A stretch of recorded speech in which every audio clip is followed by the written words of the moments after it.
Steve.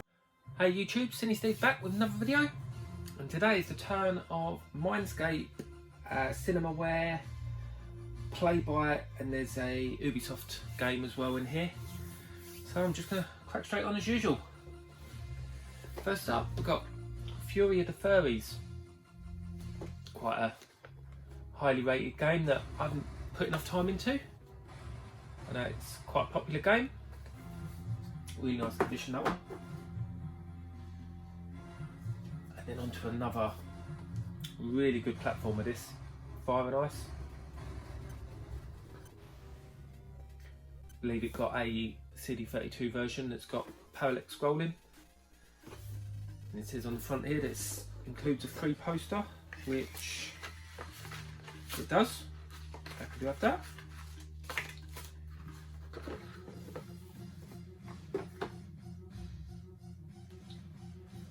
Next up we've got Iridium 2.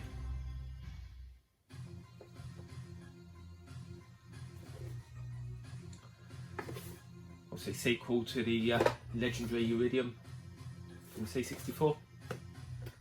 Really cool game. Although I haven't put nearly enough time into that, I should play that a lot more being a shooter. This one's got a massive old Future Zone sticker on there. Alfred Chicken. Never played it, to be honest. I know it's a platformer. Looks a bit boring, to be honest.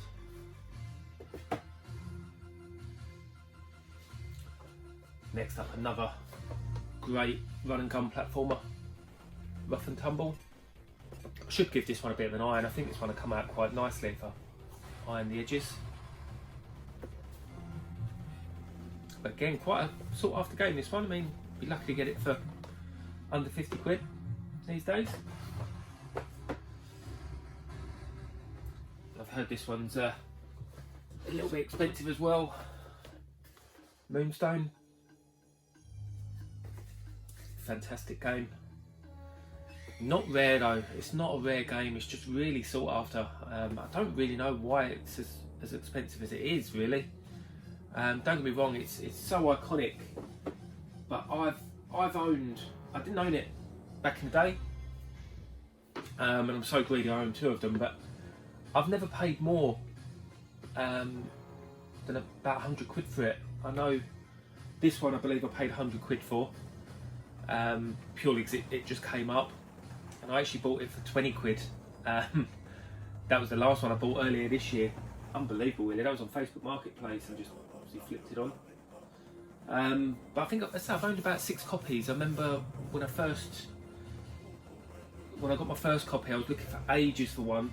Like, 'cause I didn't know what the name of the game was, and I remember doing a bit of research, and it took me ages. I kept thinking it was called Nightmare, and then when I found something on I can't remember what forum it was, it sort of said, yeah, it's the most expensive game you'll buy on your Amiga, and that was probably about 2004, 2005, and it was about 80 quid then. But I ended up getting a copy without the map for 40 quid, and then I just upgraded and upgraded, and so I've owned about 6 of them now. Then we've got Ultimate Ride. Never really played this one. I remember having this back in the day, but we had original discs for it, but no manual or anything like that. And I believe it's got copy protection. So even though I had the original discs, I'd never played it. I could never play it. So we've got a few CD32 Mindscape games. Seek and Destroy. Another game, bit of a shooter. I should really give a go. Liberation. I'm not sure if any of these got full box releases. Oh, nearly dropped the last one. Out to Lunch.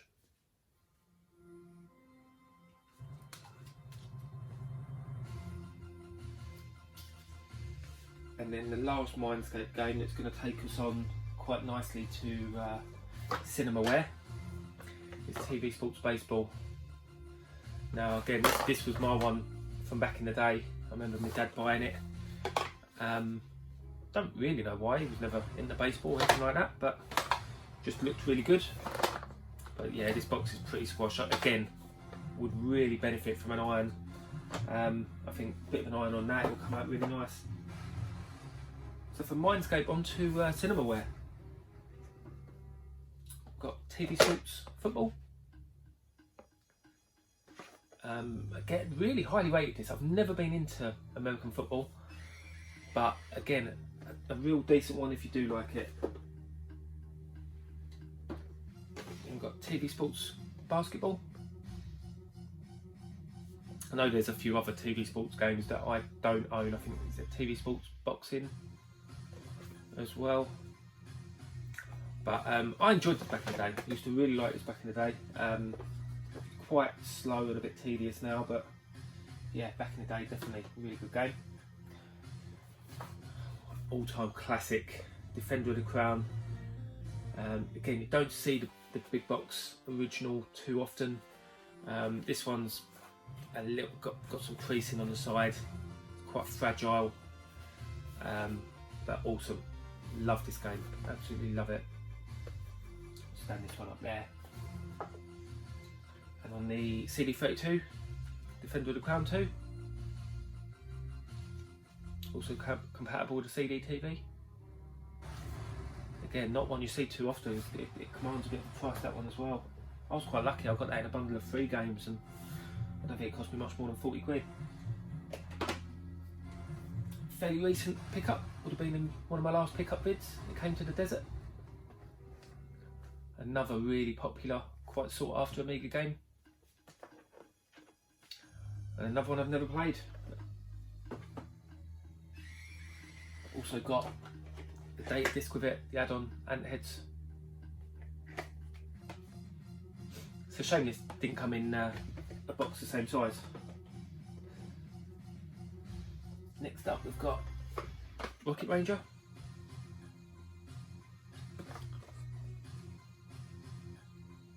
I loaded it up, it seemed quite slow. Still got a price ticket, that one, 11 quid. A bit of a bargain on that, I reckon, at some point. Another absolute classic that I've never got involved in, Wings. It just felt like a simulator when I loaded it up, and I didn't have a clue what I was doing, but I believe there's sort of arcade elements to it. But yeah, really popular game amongst Amiga fans. Really got to get involved in that game. Then we've got Lords of the Rising Sun. Never played this one.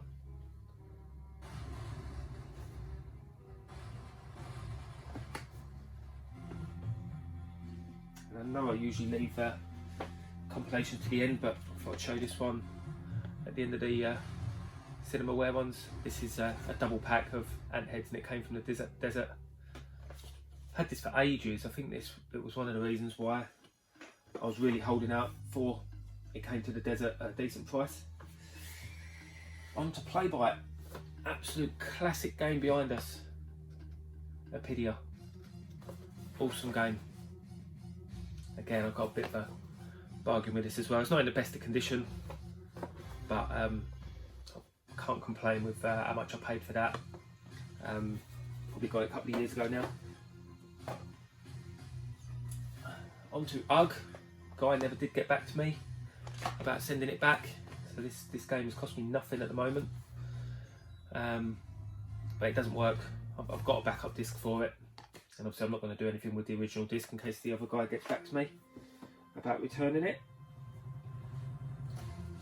It's a decent platformer that you don't see too often. Yojo. These Byte boxes are usually really fragile. This would have come with an iron-on transfer as well, which this one doesn't have. But yeah, really cool sort of action platformer. Now this game, it took me ages to get this game in lovely condition. Such a fragile box. Pro Tennis Tour 2. One of my favourite games this. Played this loads back in the day. And it's usually battered, absolutely battered usually, these boxes. So really happy to get that in that sort of condition. And that being Ubisoft, I thought I'd end with an Ubisoft game. Dynablaster. Another game that seemed to have shot up in value. that I didn't really pay too much for. Comes with a dongle to play multiplayer. Actually a 5-player game. Really cool game. Love a bit of Dynablaster. Let's put it underneath there. So that's it, guys. Let us know in the comments if there's any games from this label you think I'm missing, or even the games I haven't played. If they're worth it, give me a shout. But until next time, guys, I'll catch up with you soon. Take care.